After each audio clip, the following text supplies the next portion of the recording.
உன்னை வழிபட்டு கொடுக்க பார்த்து போன உடனே கௌதம மகரிஷி பார்த்து கொண்டார். அடே தேவேந்திரா, அடுத்தவன் மனைவி என்றும் தெரியாமல் ஆசைப்பட்ட நீ பெண்ணை ஆசைப்பட்டு இப்படி வேடகமாக நடந்து கொண்டதனால உன் அங்கமெல்லாம் 1000 கண்களாக போக கடவுள்.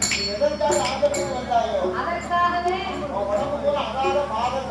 அப்படின்னு சாபத்தை கொடுத்தார். சாபத்தை கொடுத்து அவனை ஏறிட்டு பார்க்க முடியுமா?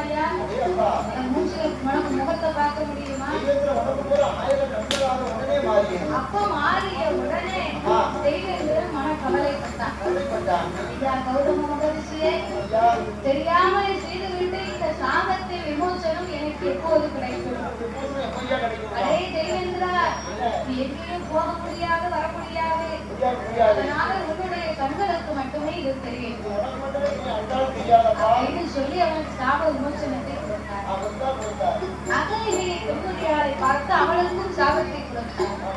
கட்டிய கணவன் யாரென்றும் தெரியாமலே கல்லாக இருந்த நீ இன்னையில இருந்து கல்லாக போக கடவார் அப்படின்னு அவளுக்கும் சாபத்தை கொடுத்து, அப்ப அவளும் எனக்கு சாப விமோசனம் எப்போது கிடைக்கும் என்று கேட்டார்.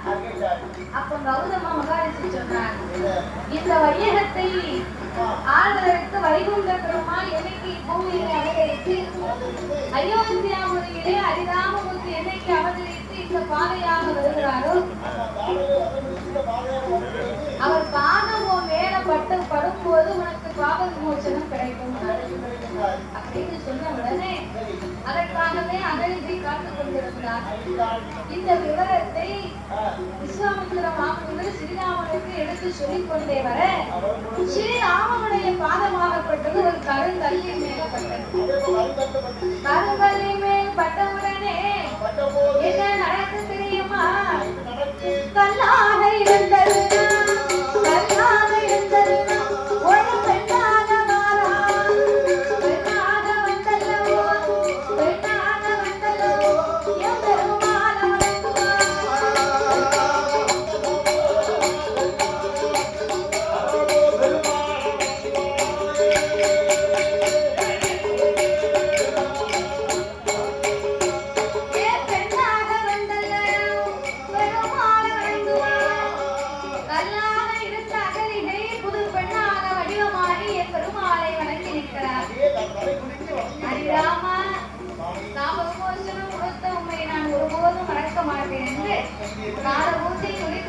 பணிவிடைகளை எல்லாம் செய்ய பாத பணிவிடை செய்து அவளை அடிபணிந்து வணங்க ஹரிராமமூர்த்தி அந்த அகலிகைக்கு சாப விமோசனத்தை கொடுத்து அங்கிருந்து பயணமாகி வருகிறார்கள்.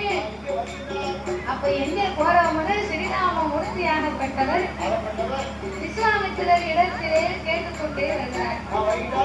நம்ம எங்க போறோம், இந்த இடத்தை கடந்து அப்படின்னு சொன்ன உடனே உன் அப்பாவுக்கு கன்னிராமனை கல்யாண ராமனாக திருப்பி தருகிறேன் என்று சொல்லி இருக்கிறேன் மகனே. அதனால இங்கிருந்து நாம சுயம்பரத்திற்கு ஒரு விழாவிற்கு சென்று கொண்டிருக்கிறோம். நாம எங்கே செல்கிறோம் தெரியுமா? சாமி நாட்டிலேயும் நல்ல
காஞ்சிபுரப்புரி இந்த ஜனகமுகா ராஜாவுக்கு ஏகபோக வசதி. மண்ணு மனை பொண்ணு பொருளோடு அப்பா அரசமனா இருந்தா அவருக்கு செல்வாக்கு கேட்கவாய் செய்யணும். அப்ப இந்த ஜனகமுகா ராஜா நாட்டுக்கே ஒரு அரசனாக இருந்த போதிலும் அவருக்கு ஒரு பிள்ளை வரவில்லையார்.